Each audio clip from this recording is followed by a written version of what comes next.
Welcome, everybody. It is, I have an actual watch too.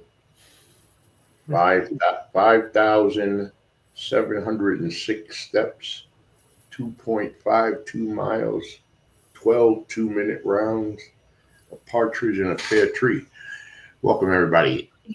It is Monday night, and this is, of course, in the Batter's Box, the NGSC Sports Baseball Show. I better get over here and get this thing public so I can share it out so other people can see it as well. Remember the website. It is ngscsports.com where you catch all of your current content. I am trying to take care of three things with the same stone. When you log on to the website, Sammy Sportface gives us Wally Weightlifter and me grooving to a morning melody. I don't have a clue. I just read what it says. Yeah, I just read what it says. I say, half the time I don't know what Sammy's writing, but what do we do? Every year, of course, thank you, Boston College, for the years that we have been associated with Boston College. Boston College starts to feed us content from their draft picks. Of course, Thursday night was day one of the 2025 NFL draft. If I get started on that, we're not going to be able to talk baseball because this, to me, was one of the most, if not the most disgraceful NFL draft in the history of the draft. We can touch on that. But BC gives us the big. John, do me a favor. Pronounce Donovan's last name for me properly. Ezeraku.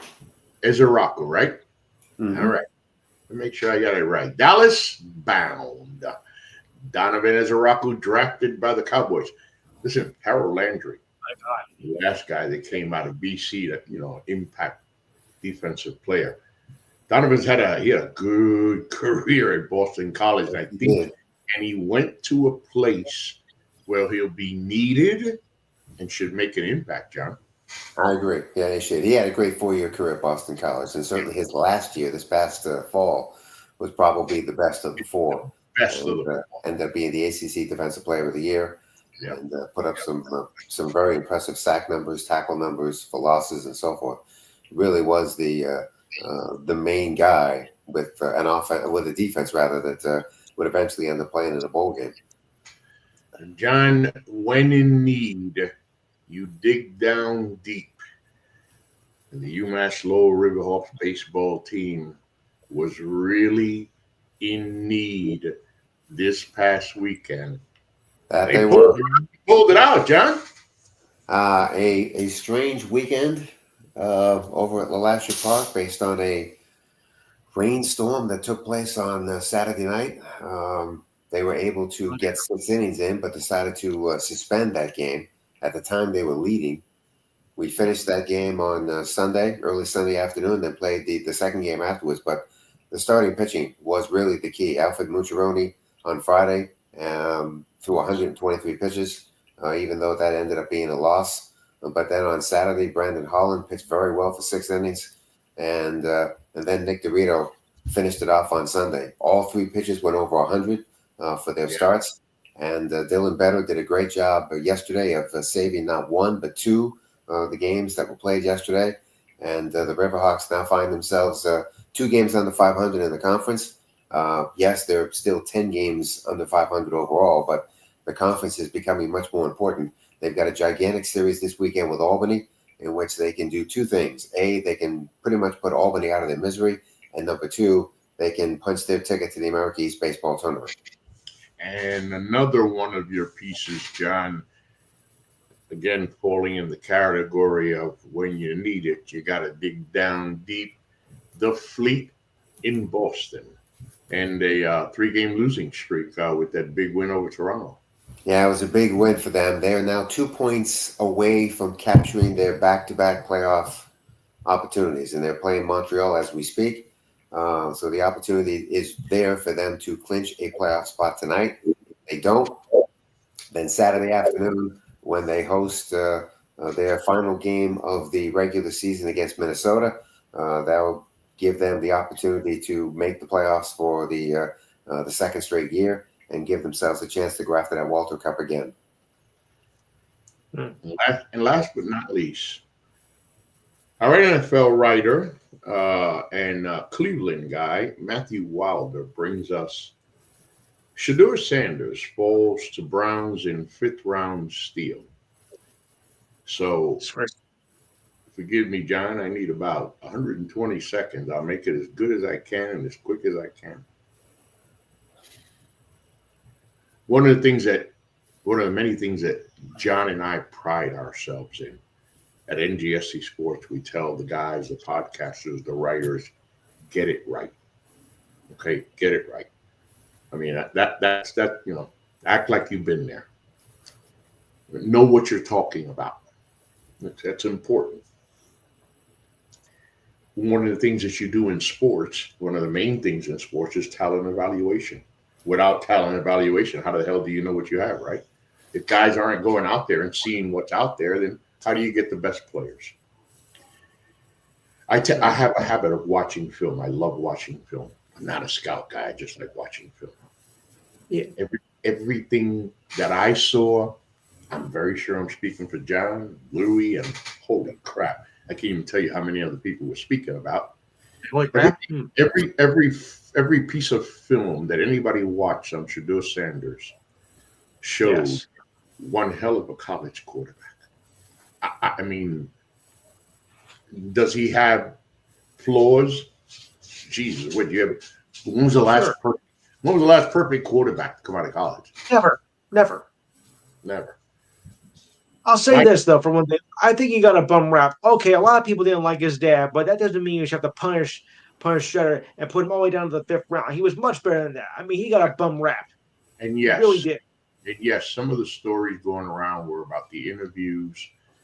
I think supposedly headphones around his head with the music blaring. Other details that Shedeur has come now and basically apologized and said he should have handled it better. But John, I'm going to come to you with this. You've heard me say this how many times in a decade and a half. We have been blessed to see some of the greatest athletes that have ever played all these sports. And in case anybody didn't notice, a man named Deion Sanders, Primetime, happens to be one of the most gifted athletes. I didn't say football player. I didn't say baseball player. Gifted athletes we have ever seen. Deion Sanders, a.k.a. Primetime, made his name by talking junk, talking smack, telling you in your face that he was better than you, that he was going to beat you, that he was going to win, that he was going to be great. And you know what he did? Then he went and backed it up. You're mad because Deion Sanders made his name that way? Listen, the guy has done so much for kids. He continues to do it. He wants to be a role model. He's never gotten in trouble. Shedeur Sanders, his boys, they've never gotten in trouble. How do you take, Mel Kiper said it so well. Mel Kiper, after day 2, said, and I'm paraphrasing, he's been doing this for 47 years, and that he is not the end-all, be-all, but he takes pride in what he does, talent evaluation. And he had Shedeur Sanders as his number 1 prospect. Mel Kiper said, I couldn't have got it that wrong, could I? Of course he could. Kiper and I agree. Of course he couldn't have. And here we sit now, the Cleveland Browns, who passed on him 3 times and then decided to trade up to get him. John, for me, it was not just a black eye to the Sanders family, to the legend that's Deion Sanders, to the NFL, but, to us, the fans, media, it put a damper on it. The dark cloud that will always hang over the 2025 NFL draft. Well, we'll see. We'll see what the kid can do.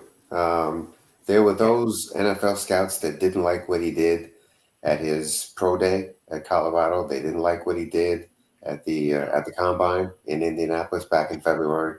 They didn't like his interview process. And those are the kinds of things that, unfortunately, when you make those mistakes, you're going to put yourself in a hole, and he did. They also didn't like the fact that ESPN was basically trying as best they could to make him the number one pick by really playing him up as much as they did on all of their shows, on all of their sports centers, and True. it became, unfortunately, the type of promotion that really in this business you don't do. But they did it, and they consistently did it, and they were doing it with everybody that was involved, not only in their shows, but also with the football part of it. And I think that there were plenty of NFL people that just got really tired of what ESPN was attempting to pull off here, because there seemed to be some unfortunate ass kissing that was going on between ESPN and Deion Sanders that a lot of people just didn't like. And so we have it. Now, to finish this off, Shadua, you got a shot. You're in Cleveland. They say that Joe Flacco should be the day one starter. If you're as good as your daddy says you are, if you're as good as you say you are, if you're as good as your film shows that you could be, and look, you landed in the right spot because you could be the day one starter in Cleveland. Mm-hmm. I know one thing you could say about Cleveland, John. Deshaun Watson will never take a snap in Cleveland again. Well, as the owner said, Deshaun Watson was a big time financial mistake, and they're certainly looking to get out from underneath that, but that's going to be awfully hard to do based on all the money that's involved. At least he gets to grow old with his millions. Yeah, because he got paid. He got paid. He got paid. But this is a baseball show, right? So MLB recap. We look back at the week in baseball. We take a look at the stories, the standings, who's doing what. And I'm going to tell you guys, I can't lie. I'm a happy Met fan. And I'm a very unhappy Yankee hater. Because sometimes it's just like somehow, some way, Louis, even when I'm in the midst of my joy, my New York Mets are 19-9, and from what I see, John, they have the best record in baseball. But yet, I find the Yankees 17-11. You know I'm not paying much attention, right? Because I didn't know this. Louis, 17-11, first place. John, what did I? Wait a minute, John. You two guys, gonna have to talk to me here for a second. John, I looked up. Things have changed since the last time I looked at the standing. Yankees are in first, and the Sox are right behind them. So, yes, Louis, what's going on? Yeah. What's going right in the Bronx, Louis? Hitters are hitting again. Good pitching. The Red Sox look like they got what they needed in the offseason, so they're on the comeback trail. And I hate to say it, but the Orioles are back to sucking again. Oh boy. I guess they made all the wrong moves in the offseason. But the Red Sox are breathing our necks again, just like the old days. Boston, New York, going about each other down his throats, I think, till the end of the year. This is going to be a 1-2 division race in the AL East. So, yeah, I know. But so, John, what happened with the Red Sox? Well, first of all, the Red Sox got some reinforcements. Liam Hendricks came back and has been added to that bullpen after spending 681 days away from the mound. He finally came back last Saturday in a game. Did not pitch very well against the White Sox, but the fact that he was back on the mound and was able to pitch pain-free was a big thing. And then early last week against the Mariners, Brian Bale made his return to the rotation, made his first start of the year, pitched 5 innings and got a win. And so the reinforcements are starting to return for the Red Sox, which is a good thing, adding depth to the rotation, adding depth to the bullpen.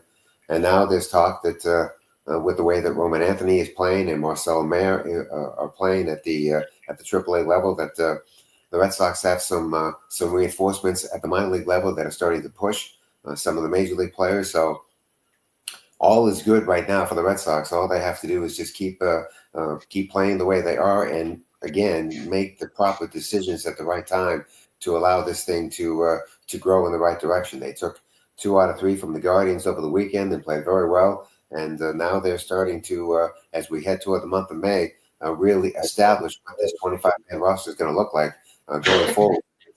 It's got a lot of good things associated with it. And for the Baltimore Orioles, who I'm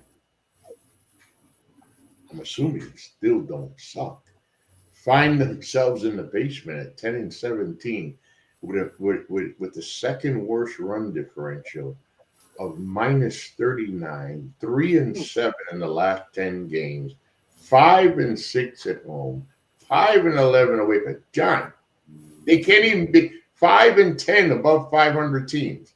Well, it's the same players, right?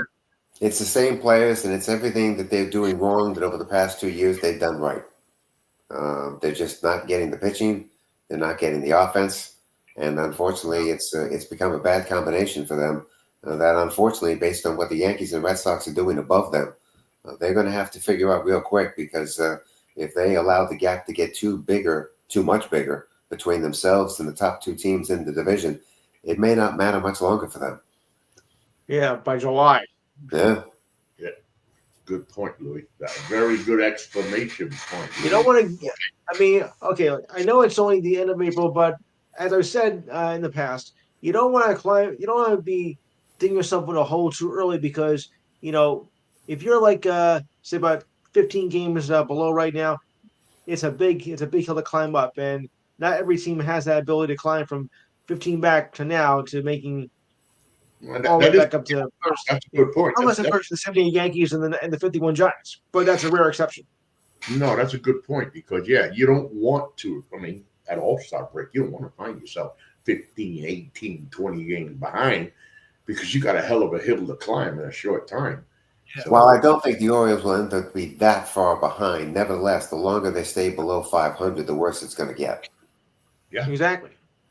And in the AL Central, hold on a second, because we've been doing this show for a long time, right, John? Usually when I look at the AL Central, what am I looking for? Well, I'm quickly looking to see what the Minnesota Twins are doing, and probably the Cleveland Indians, right?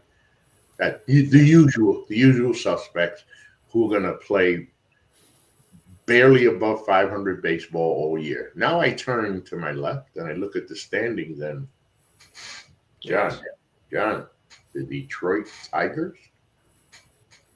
Yeah, again, the run that they made last September to get themselves into the playoffs, Carried over.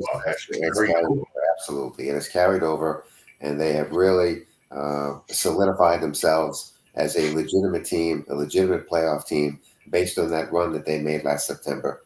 AJ Hinch is doing a terrific job with that team on the field, and off the field, the management is doing a great job of putting a good young team together that is really starting to find their stride.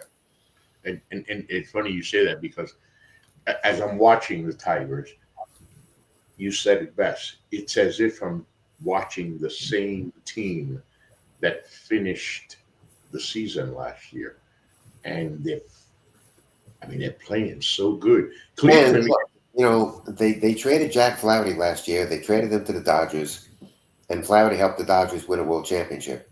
And then in the offseason, they got him back, and they put him back into the rotation, and that has worked, along with, obviously, a guy who's going to end up being the Cy Young winner in Skubal. And so you've got a pretty good rotation, a fairly deep rotation, and an offense that's young. Now, again, they've got to decide what to do with their shortstop situation, but with Javi Baez and just how they get rid of him, because really, Baez has become somebody that, based on his money, probably isn't really needed with this team. But again, the experience that he possesses, and if he's willing to buy into the overall product here, could become a very helpful piece of this puzzle. But that's going to eventually be up to him. But the Tigers certainly have a young ball club that has grown up together and has played enough together that they understand what they've gotten into. The success that they had at the very end of last year has certainly carried over. And this is a team that is one of those dark horses that you really do have to pay attention to. And speaking of carrying over, looks like some of the Chicago White Sox season last season is carried over to this year, although they're projecting at least to win a few more games than they did last year. The AL West pretty tight. Seattle's at 16-12. Always tight, but you're always going to find again the usual suspect. Yes. John, in the AL West, so you see you got Seattle up front, Texas right behind them in a game, Houston a game and a half. The A's are 2 games back up first. The A's are playing pretty well. I mean, despite all of the off the field issues that they possess, and they possess a ton of them, the on the field product has ignored, at least for the time being, those off the field issues, and they're playing pretty good baseball. I heard something the other day, John Louis, about the A's scanning the baseball channels. I forgot Yeah. who said, and they were asking that question. Hey, what's going on with the A's? They're playing good baseball, and like you said, John, they've got a ton of issues that they have to deal with. And how is it? And this guy said it so good, it made me start thinking.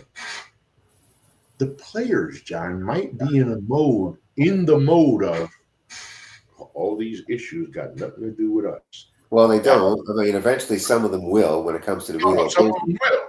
But the guy said maybe the players are in the moment saying, hey, they got to deal with all that stuff upstairs.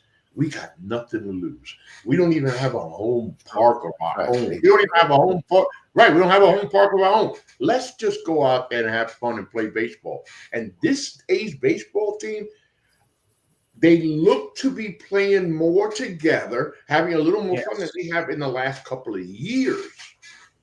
Yeah, I think they've gotten into an environment and probably into a situation where, yes, they've got nothing to lose. They really don't care.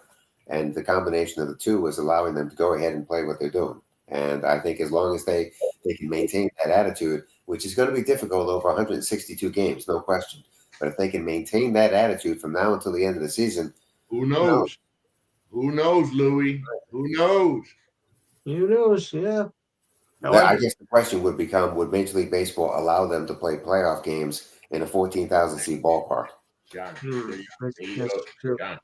John, stay out of my head. You do that stuff sometimes. Because here's what I'm thinking. So if they make the playoff, first and foremost, what a story it will be. Oh, absolutely. Yeah. What a story it'll be. What do they call that? A feel-good story. That's a feel-good story. Story of the year. But where the hell are they going to play their home games? Well, actually, maybe it's not such a great feel-good story simply because there are still far too many people that do not like the owner of the Oakland A's, John Fisher, and would love for him to just completely get himself out of this picture, which is not going to happen based on the team eventually moving to Vegas. So it's like a good story, bad story type situation. It's good for the ball club and for the players, but it's not good for the owner because he's going to just continue to maintain his control of this team and eventually take them to Las Vegas itself. So there's two sides to this particular coin that unfortunately Major League Baseball is going to have to deal with. And I think to some extent they really don't want to. Talk about a bad omen. Right. It's a hell of a story to find out. No, it's still a hell of a story. It's just unfortunate. That the owner is going to be able to cash in on whatever success they continue to have. Maybe it's why now? I mean, you suck for so long, and now that we're out here and we're on the verge of going to Vegas, now you decided to do good before you decided to go to Vegas. Where the hell were you before? Ooh-wee. Maybe the San Francisco Giants let them use their ballpark. No, I don't think that would happen. No, I don't. No. And of course, what can I say? Look, I'm a Met fan, okay? I'm a big Met fan, and I want my team. You can't win the World Series every year. Now you can barely win the World Series once, but you just want to see your team compete. And I've watched my team be built on paper, but it's like the paper's wet the last few years, and they can't get traction on wet paper tires. But somehow, John, that looks like the water's dried up on that paper, and I'm getting a little solid traction here with these New York Mets. And every time I turn around, somebody's getting a timely hit. Somebody's having a hell of an outing. The bullpen is doing this and that. And then the guys off the bench are saying, I'm gonna have I want a little piece of this too. It's just working in City Field right now. Well, again, the success that they had at the end of last year and making the playoffs on the very last day of the regular season and then going all the way to the championship series, it's had a carryover effect to that team as well. Plus, you add a Juan Soto to that everyday lineup. It And helps. the financial commitment that was made by the owner to that ball club, I think, is something that has really galvanized this baseball team. And so far, so good. So far, so good. 12-1 at home. They're giving City Field fans a lot to cheer about. And you think Louis said something a little while ago. It's just April. It's still early in the year. So as a Mets fan, I ask, what happens when my team starts to gel? What happens when these guys start playing together? If they can keep this up, this could be a hell of a year. And to me, it's surprising. Yes. Every time. It's sad what has happened to the Phillies are surprising me, by the way. I expected the Phillies to be better. I don't know what happened. Well, I think, again, you're talking about a team that's been on the cusp for the past couple of years, but they haven't found a way to break through. And I think the longer it takes for them to break through, the more likely this team gets broken up. By the way, I should mention that no, later. I don't want anything to do with that. Get out of here. Oh, I don't have the scores here, but I think the Mets won by the run rule today. There's no run rule in MLB. Yeah, there is no run rule. But I just figured I figured I would just say that. Of course. They kicked the crap out of the National. It was 15-1. I get it. Like the college rule. I get it. Yeah. It was 15-1 last time I checked. It was it was really. Say what? Yeah, so as a matter of fact, is there any? They don't even have a score here on that Mets. Holy mackerel! Live Washington. Wow. We know that. Did you see something? Holy crap! What is John, final score in DC. The New York Mets 19, and the Washington Nationals 5. Ooh. Well, again, I love the torpedo bats. Yeah. So who did what? Brian Nemo hit a 3-run home run, a grand slam, and a 2-run double. Well, I guess they found right there. I say Brandon had a pretty damn good day, right? Oh, by the way, in the MLB new power rankings are out. Yes, you guessed it. The New York Mets are the new number 1 in the power ranking. It's been a great year, and for me, John, yes. The Juan Soto signing, obviously. Oh man, what a big signing that was! But it was keeping Pete Alonso. I just that piece of the puzzle. Yes, it was so important for the Mets to keep Alonso. He wanted to be there. He's got a big bat. You take that big bat, put it alongside Juan Soto, and look, Francisco Lindor sometimes, boy, I see that boy hit a home run, and he hits a home run like he's 6'4", 210 pounds. That little boy can smack a ball around the field, man. Look, again, it's a motivated baseball team based on what the offseason did for them, and I think that because they're still motivated, they're taking care of business, and as long as they continue to take care of business.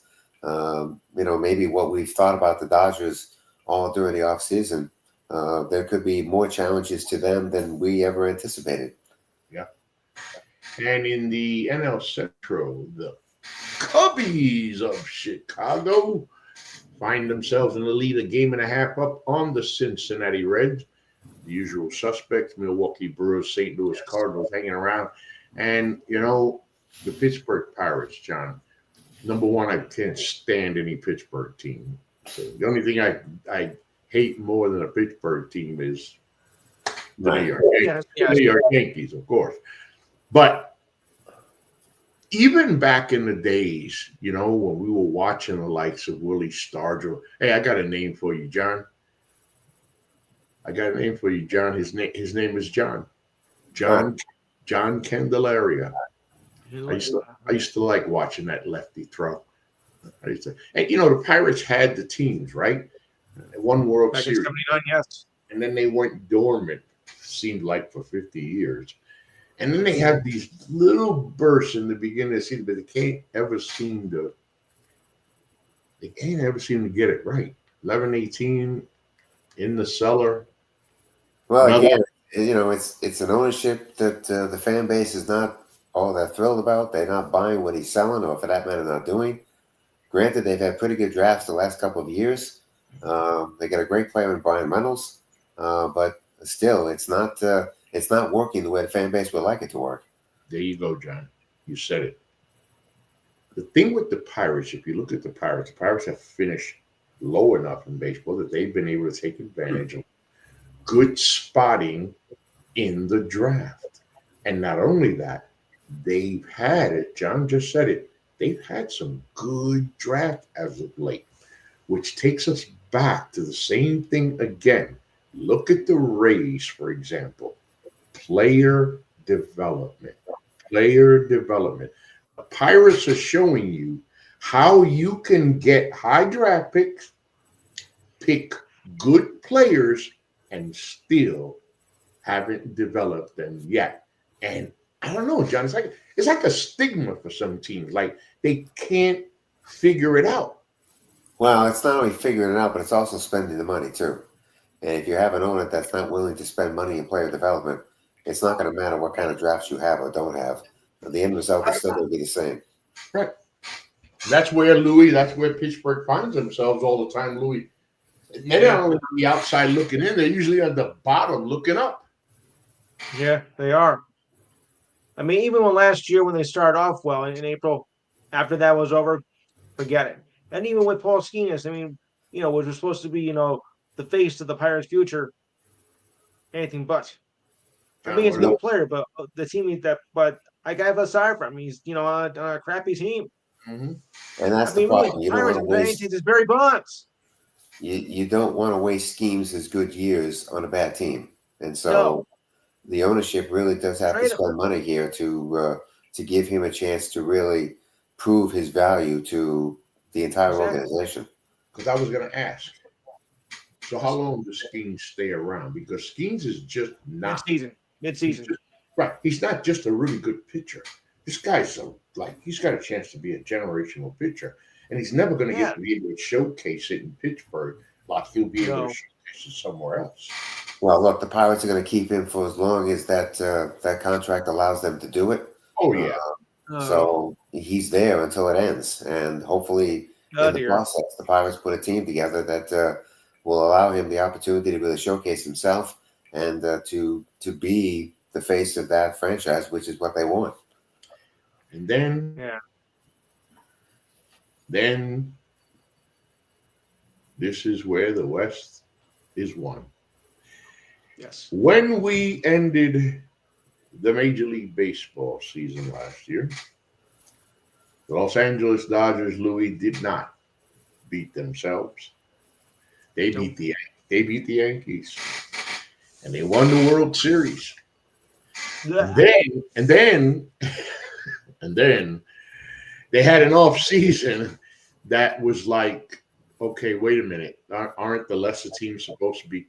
I mean, so on paper, we said, wow. And before the season came out, many shows already we've had where we talked about the Dodgers and what we would expect. We made jokes, right, John? They would win, how many games by the All-Star break? 65 games by the All-Star break. I don't know. Have they even been in first place yet this year? And if they have, they haven't been there long enough. Briefly. No, they haven't. No. I mean, the Padres have played very well, no doubt. And the Padres, you're talking about a team that slashed $90 million off their payroll from last year, and yet it hasn't stopped them from being a good baseball team. And still, the Padres are built to win now, much like the Dodgers are. And for the Padres, based on the big contracts that Machado and Tatis and Xander Bogaerts have in particular, they really do need to take advantage of what they possess at the moment, because eventually those contracts are going to come back to bite them. So it really is important for the Padres to succeed now before things do get somewhat out of control financially. Funny you should bring up the Padres and the Dodgers. Did somebody forgot to tell the NL West leading San Francisco Giants that they're not Hmm. supposed to be. So, John, remember that the big news, let me say this the right way. The most recent big headline in San Francisco was Buster Posey is the new boss. And you ask, holy crap, like he was a good baseball player. But Buster Posey ain't never done anything like this before. What are you doing? Yeah. You really going to put Buster in charge? Hey, look, I'm not Yeah. following John, but all I know is Buster got his Giants at the top of the NL West. Well, let's face it, a good baseball mind is a good baseball mind. We all know Buster Posey had a good baseball mind, and he has put it to good use in building a Giant team that last year certainly struggled, but this year has not. And again, as long as he continues to make the kind of sound baseball decisions that he's made through the offseason, into spring training, and now into the first 6-7 weeks of the season, the Giants could end up being okay. I know it. It's like he keeps rolling sevens and 11s, and it's all coming up right. And I like what you said there, John, because remember that some of the greatest in all sports have been made like head coaches and general managers or whatever, and it doesn't necessarily work out. And the ones that really don't work out are the ones that have that hard, competitive, crazy spirit, like a Michael Jordan, right? But then you take a guy like Buster Posey. One of the things that Buster showed you throughout his career, he had baseball right in here. That man knows baseball. He was good at it. And now he goes to the front office. And like you said, John, he's been able to take that. I mean, it's really impressive. I didn't, even if he was going to succeed, I didn't think he'd succeed this fast. So, Look, a high baseball IQ is never yep, something to yep, underestimate. yep. And he And, possesses a high baseball IQ, and and he's put it to good use. The Giants gave him the opportunity when a lot of people thought that maybe that wasn't such a great idea. But there it again, is. he was associated with 3 world championship teams in San Francisco. And so he understood and paid attention to how those teams were constructed, both financially and on the field. And because he took the notes that would be necessary to understand how that was done, he has applied what he's learned to the new job he possesses. And 3 times, you mentioned the 3 world championships. It wasn't like those 3 world championships came back to back to back or anything like No, that. they didn't. The Giants won. They were not such a good, pretty. They were not. They weren't a good baseball team. And then they won a World Series. And then again, they weren't a good baseball team. And then again, they Yeah. won a World Series. And then they weren't a good baseball team. And a third time, they won a World Series. What I'm getting at, John, Buster Posey also understands and can show his baseball players what it's like to lose. I've been there, to lose and build a winner. He's been there. He was there 3 times. He did it 3 damn times. He understands it. So yeah, that's a great point, John. Oh, Louis, guess who sucks? Are we talking in the American League or National League? In the National League, because we're in the National League You West. mean, well, let's put it this way. You've heard of Rocky Mountain High. How about a Rocky Mountain Low? Oh, They must be getting really high in the Rocky Mountains because Colorado is 4-23. And their run differential is a -69, which is almost double the second place team. They're 1-14 away from home. So I oh, mean, it is so bad. oh my God, Uh, it's horrible. they're 4-23, John. And now I'm waiting to see what the White Sox were doing. They got 7 wins, 4 wins. Rocky Mountain High. Well, unfortunately for the Rockies, there are just a lot of things that are going wrong with that team, needless to say. Absolutely. And you've got some contracts on that team that are going to be awfully hard to get rid of. And Chris Bryant would be, I suppose, at the top of that list. There's really nothing that they've done off the field from a management point of view that has helped this ball club in any way, shape, or form. Free agents have stayed away from this team. The drafting that they've done hasn't worked out for them. I mean, there's just an awful lot of things that are going wrong. And at some point, you got to wonder if the Rockies just basically tear this thing up and start over again, because the way they're going to repeat what the White Sox did a year ago, which really is not what baseball is looking for. the season will move on again. It's just May. It's just May. It's not even May yet. It's still April. Although April's about over. And, we'll keep looking at it. Stats, I wanted to look at some stats, but I tell myself it's too early to look at stats. Stats are really not going to tell us anything right now. But let's see what the rest of the season brings as we work our way to the All-Star break. And, of course, the important trade deadline. Who makes a move? Who don't? July. Gee, John, we'll be talking about that. Yeah. About 3 weeks, we'll have to start talking about that. Well, certainly start talking about that and also the draft as well, because college baseball season the regular season will be done by the 17th of May, and then conference tournaments begin. And then when you get to the first weekend in June, it'll be the NCAA tournament itself. So an awful lot will start to happen once we get to the middle of May and through really the end of June. All right. So we have, it's a baseball show. We talk baseball. That doesn't mean we just talk, the fast 100-mile-an-hour wooden bat baseball. We talk all baseball. And on June 7th, the Athletes Unlimited Softball League, or the AUSL, the premier professional women's softball league in the United States, features 4 teams: the Bandits, the Blaze, the Talons, and the Volts. They'll be playing a 24-game schedule across 10 major league cities in the United States. John, the women are up to bat. Well, we've seen the success of the NWSL, which is the National Women's Soccer League. We're seeing the success of the PWHL, the Professional Women's Hockey League. And we have wondered why there hasn't been a professional softball league. And obviously corporate sponsors and the lack thereof would be certainly one of the reasons why professional softball in this country has never really materialized. But it appears that this league is going to give itself a shot, and that they're going to do a bit of a barnstorming tour, is what I would call it, through the summer. That's going to start in Rosemont, Illinois, and it's going to go to places like Wichita, Kansas, to Chattanooga, Tennessee will be a spot. Norman, Oklahoma will be another one. Omaha, Nebraska, Seattle, Washington, Salt Lake City, Utah.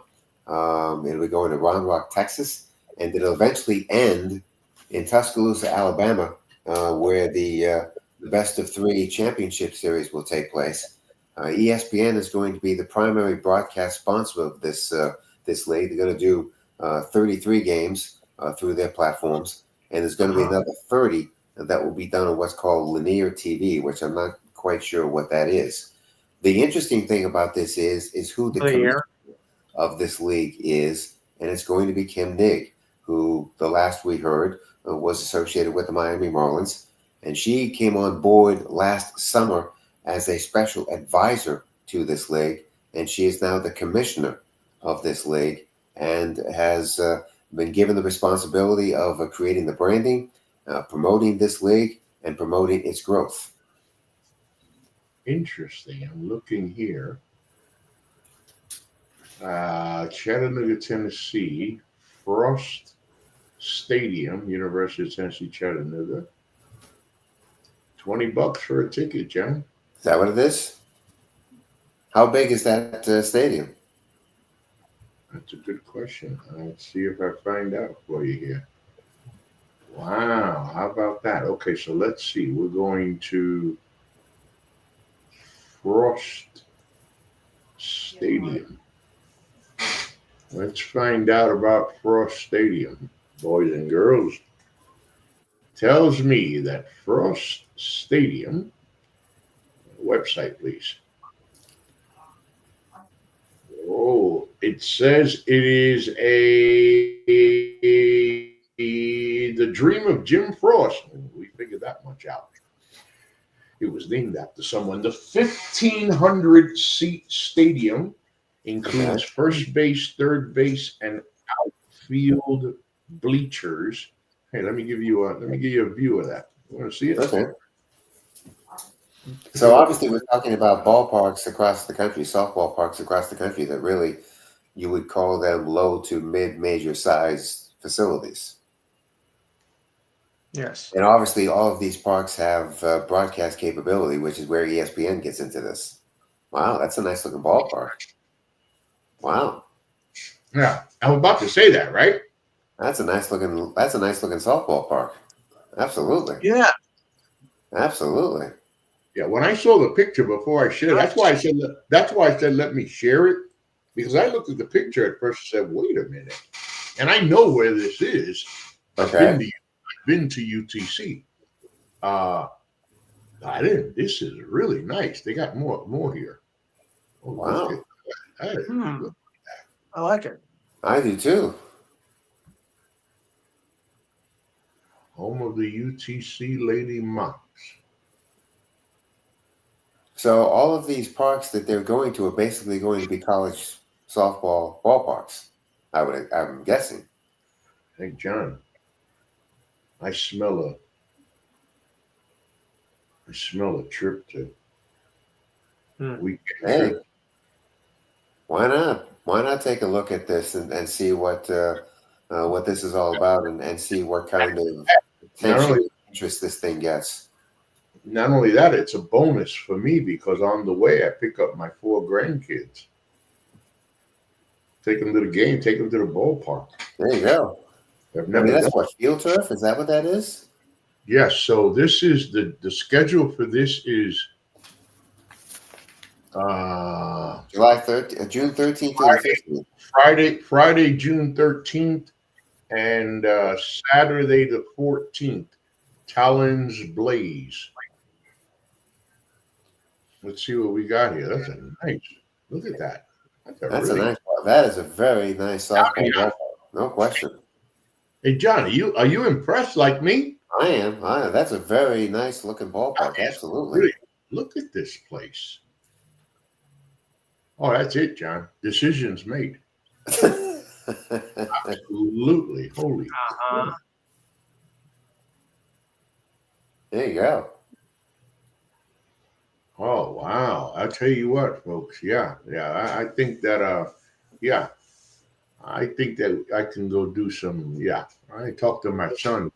Get my kids ready. Are you kidding me? Wow. No, again, the interest in this, if this is going to work, it needs corporate sponsors, which again has been a bit of an issue for women's professional sports in this country. I mean, for the most part, the PWHL corporate sponsorship menu is basically from Canada, not really from this country at all. And so the hope is that they can find some corporate sponsors that can financially make this work. Hey, John. Amenities included are, of course, concession stands, Right. Right. restrooms. Right. I hope Right. Yeah, I would too. That's a must. That's a must. Yeah. Yeah. 2 skyboxes, Ooh. Mm.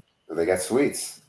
climate control locker rooms connected to the dugouts, Well, you know how hot it gets in Tennessee in the middle of June, so And Texas.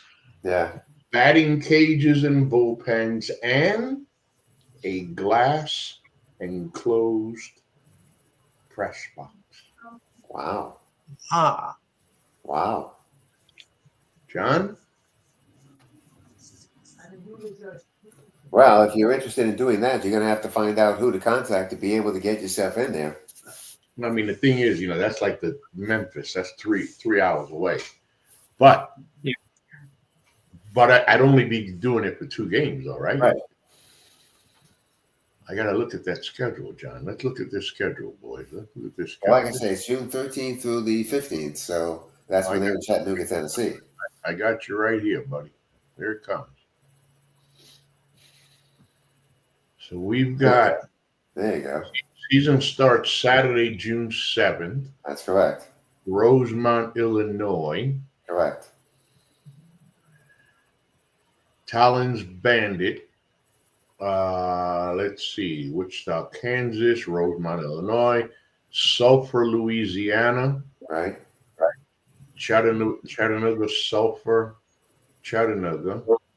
Oh boy, look, 3-game set. That's the postseason.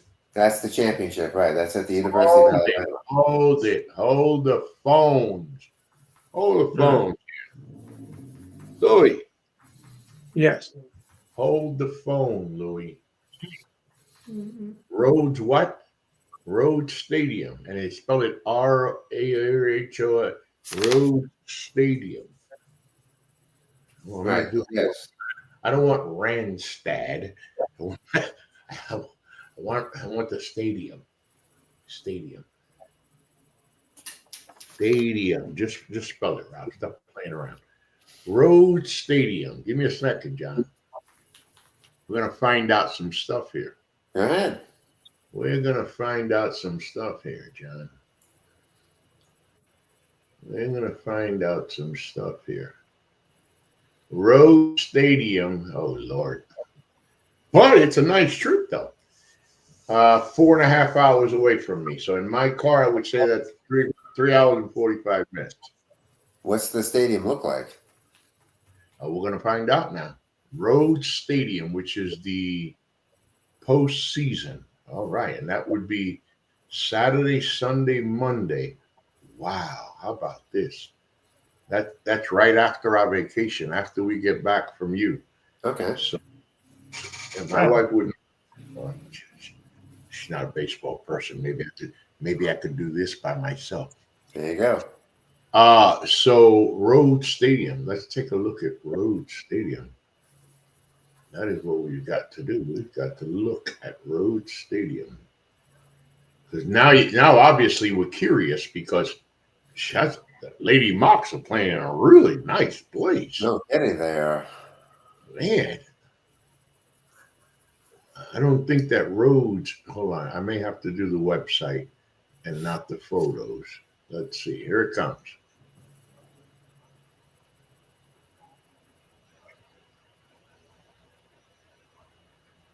You got it? Oh, okay.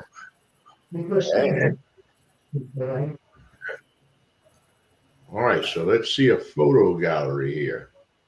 Rhodes Stadium. What do they have?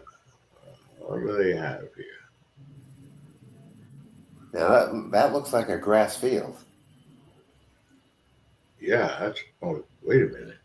Where are they seating at?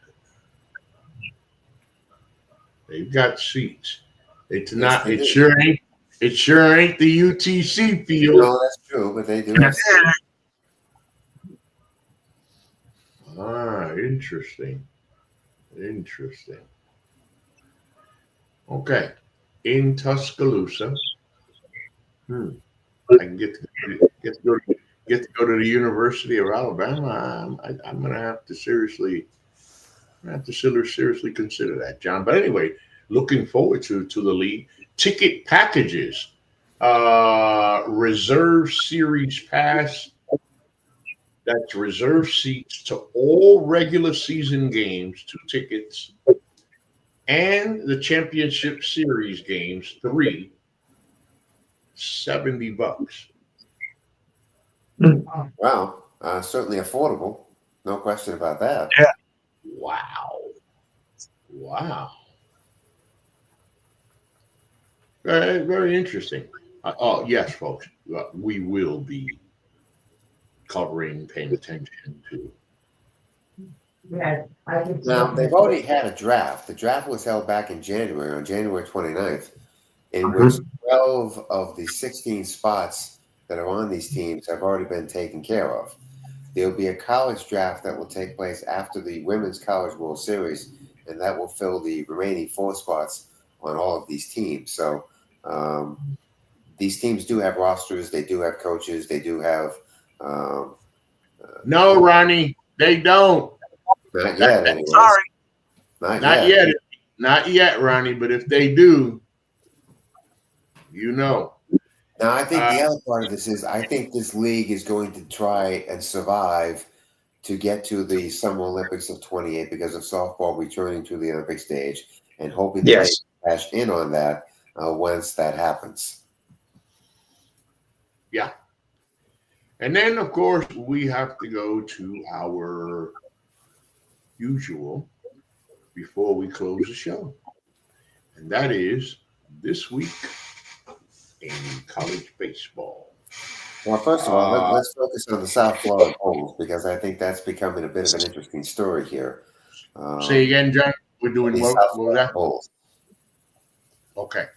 I think that's becoming a bit of an interesting story here because they were in second place in the AAC and are giving themselves an opportunity to become potentially the number one seed in that tournament when it takes place in Clearwater, Florida, which would be rather huge for them going forward to a potential NCAA berth. So as we look at the RPI rankings, the South Florida Bulls, which the last time I looked was at 72, are putting themselves in position to get inside the top 64, which would be gigantic for not only that program, but for whatever we can do with them. Yeah, and we look now. Texas, of course, we got top five here. Texas, Clemson. Oh, by the way, John, great baseball's being played in the ACC. Catch us up there. Look, the ACC has, I think it's 11 teams inside the top 50. No, 13 teams inside the top 50 of the RPI. 5 of them are inside the top 25.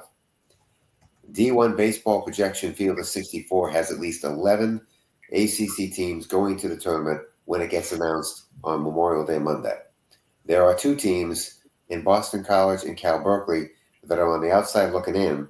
However, a final good stretch from those teams can push them into the conversation as well.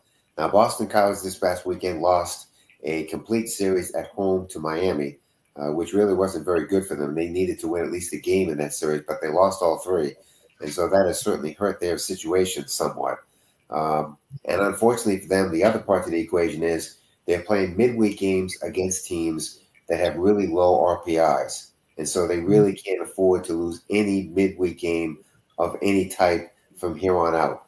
They've got to win all those games and try and win as many conference games as they can before they get to the ACC tournament, which is going to be a single elimination format for all 16 teams.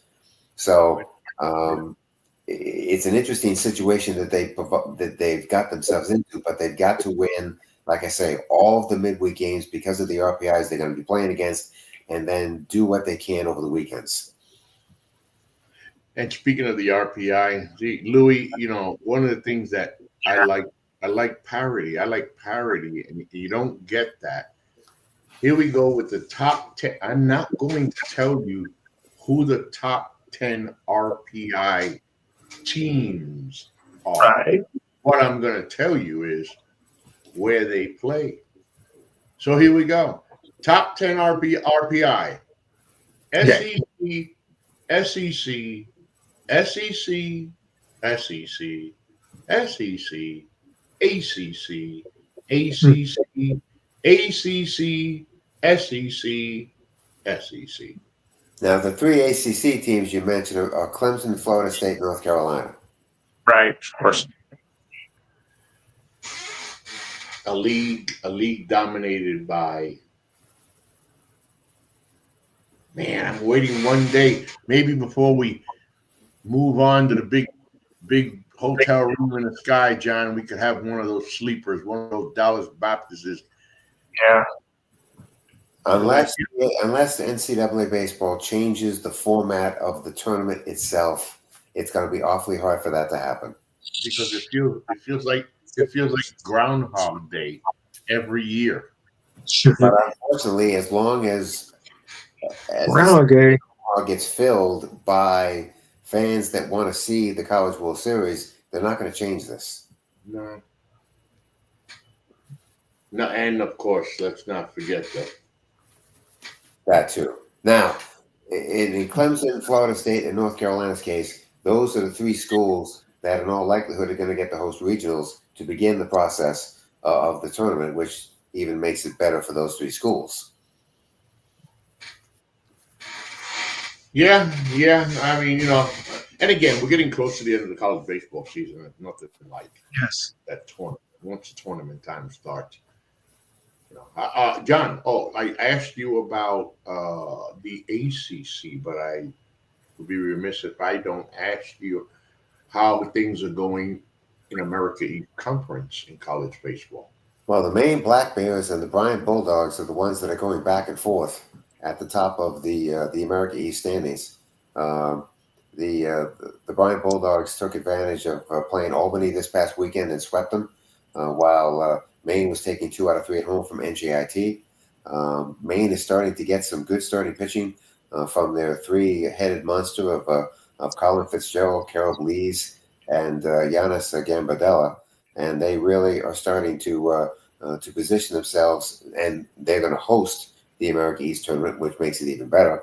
But they're really starting to put themselves in position to be a formidable team once that tournament takes place. They've got a pretty good closer at the back end in Sebastian Holt. That's getting the job done. And they've got a lineup that, even though it's not loaded with stud players, it's a lineup that knows how to move the line to be able to create run scoring opportunities for everybody. Miles Sargent being the best of that group. So the Maine Black Bears are really starting to put it together after a dreadful beginning based on the fact that they had to play their first 17 to 20 games on the road based on their location. The Bryant Bulldogs are also starting to play better baseball as well. Their offense is starting to get in gear. Zach Zion, Gavin Noriega are the two studs of that lineup that are starting to put it together, and that pitching staff is starting to get it together as well. So those are the two teams right now that really are starting to play the good baseball. But the thing about this league is, because there is no dominant team, and there really isn't. No, Everybody is still, except for Albany, from Maine down to UMass Lowell, all of these teams are still pretty much bunched together. And so these final 3 weekends of the regular season are going to be key for everybody to be able to give themselves a chance to be in better position for the America East tournament when it gets to Orono, Maine. hey John, did the Wolf Pack take Clemson to the woodshed or what? Yeah, yeah, Man, listen, that Ryan, what is his name, Marone kid or whatever, that yeah. was Yeah. man, 8 innings, 1 run ball, 5 strikeouts. I mean, he was absolutely dominant in that win, man. I mean, it was, and then the reliever, I don't know his name, he comes in the ninth to put a exclamation mark point on it and strikes out the side to end it. The one thing that's been very interesting about the ACC is the struggles that the Stanford Cardinal have had. They've been an under 500 team in that league pretty much from the get go, and we're talking about a program that's been to Omaha, has been to the NCAA tournament recently, but that team has really struggled in the ACC, and you do have to wonder if the cross country travel that this program has all of a sudden had to take on based on being in this league has become a problem for them. And then Georgia just went yar on Oklahoma. Four home. Oklahoma's having a rough year. That's Yeah, just again, another school that maybe ended up in the wrong conference and has become somewhat overmatched. yeah. Good point. That is a good point. These teams have to be aware that making that switch over to the SEC. You didn't just come over to just any league now, folks. No, you didn't. And that's the thing. You really didn't. Yeah, and it's not going to work out for every team. And No, it's not going to work out for every team. And I think that for these leagues, in some ways, you have to be very careful about the additions you make because if you don't make the right one, it's really going to bottom out your league to some extent. yeah, And again, just use the ACC as the example. Stanford and Cal Berkeley, those are two teams that came over from what used to be the Pac-12. But if you look at the standings, those two teams are at the bottom of the league. and speaking of the SEC, LSU had a little freshman that helped them run rural Tennessee out of the park. Uh-huh. Yeah, yeah, they did. It was and the rankings.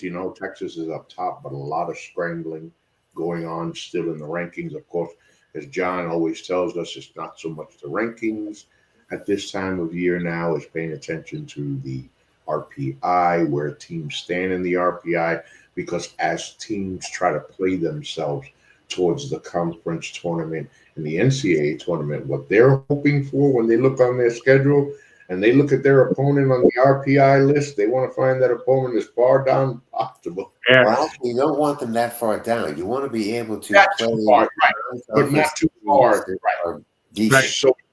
So it doesn't hurt your Right, RPI. so it doesn't hurt yours. You want to play decent RPI teams, especially at the back end of your schedule.